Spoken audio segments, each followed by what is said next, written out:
नाज़रीन, interfaith harmony के हवाले से हम बात कर रहे हैं। ऐसे में हम बार बार ये बात करते हैं कि जो रिलीजियस लीडर्स हैं तमाम मज़ाहिब की, उनकी क्या जिम्मेदारी है। इस हवाले से बात करने के लिए मुझे ज्वाइन किया है अजहर अली आबदी साहब ने। बहुत शुक्रिया आबदी साहब ज्वाइन करने के लिए।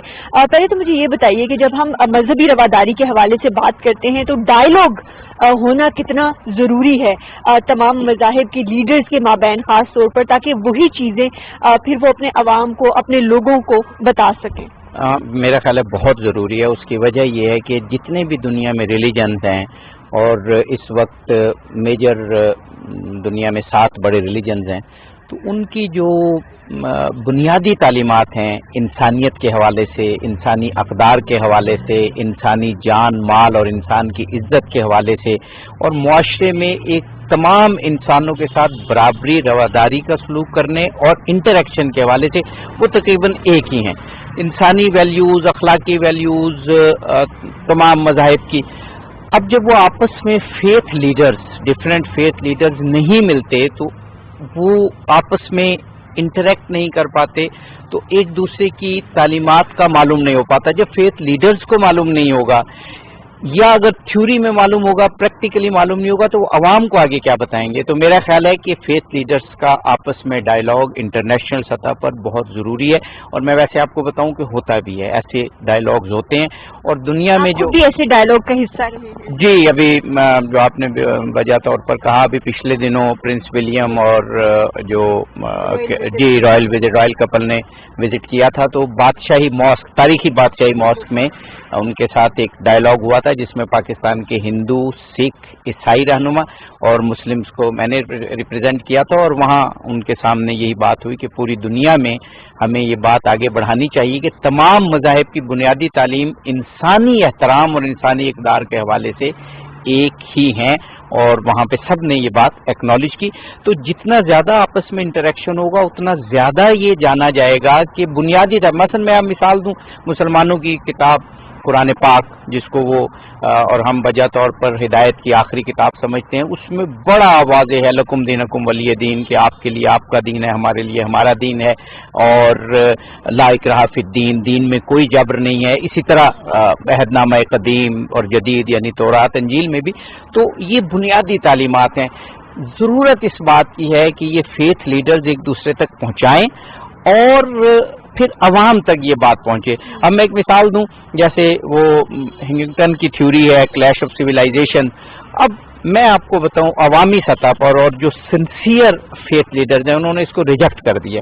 इसकी बड़ी वाज़ेह मिसाल जो पिछले मार्च में जो मैसेकर हुआ 2 मस्जिदों में न्यूजीलैंड में, उसके बाद जो न्यूजीलैंड के मुआशरे का रद्द-ए-अमल सामने आया, वहाँ के सियासतदानों का रद्द-ए-अमल सामने आया, और वहाँ के दानिश्वरों का, तो वो क्लैश के बजाय आपने देखा कि नमाज जुमा हो रही है, तो बाहर वो वेस्ट के लोग, के जो ज़ाहिर है मुसलमान नहीं, वो नकाब लेकर वहाँ ख़वातीन और वो जुमे में खड़ी नहीं। तो इसका मतलब है कि मैंने एक जगह लिखा भी अपने एक आर्टिकल में कि न्यूजीलैंड के अवाम ने, न्यूजीलैंड के सियासतदानों ने, न्यूजीलैंड के वज़ीर आज़म ने वो जो क्लैश ऑफ सिविलाइजेशन का नज़रिया था, वो भाप बनाकर हवा में तहलील कर दिया।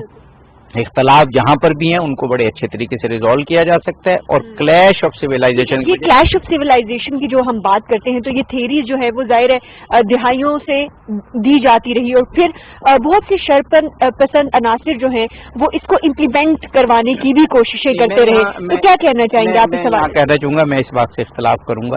देखिए, ये सैमुअल हंटिंगटन की एक बंदे की थ्योरी है, जिसको फर्दी थ्योरी कहते हैं, क्लैश ऑफ सिविलाइजेशन। बहुत सारी जो स्कॉलर्स हैं इसको जो है वो मानते हैं। नहीं, मैं आपको अर्ज करता हूँ, ये एक बंदे की थ्योरी है।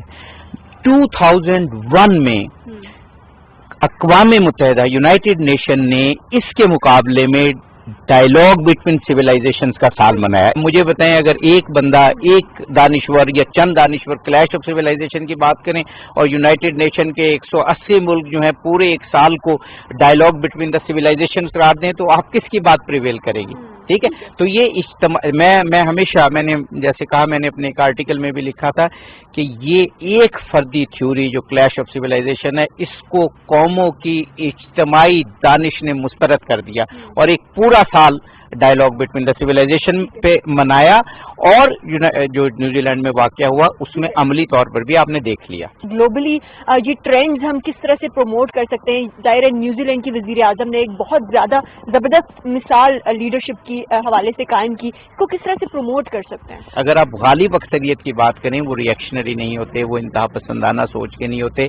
जो इंसान है बुनियादी तौर पर वो मयाना सोच का हामिल है। खुद इस्लाम ने और दीगर मज़ाहिब ने भी मयाना रवैये को एक आइडियल रास्ता करार दिया है।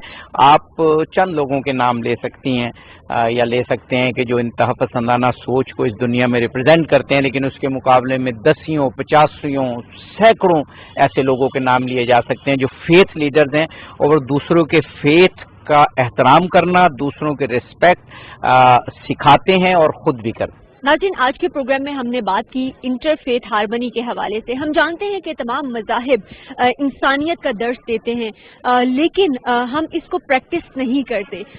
इसी वजह से हमें नज़र आता है कि इस दुनिया में न सिर्फ हमारे मुआशरे में बल्कि दुनिया भर में अदम बर्दाश्त के रवैये बहुत ज़्यादा परवान चढ़ रहे हैं।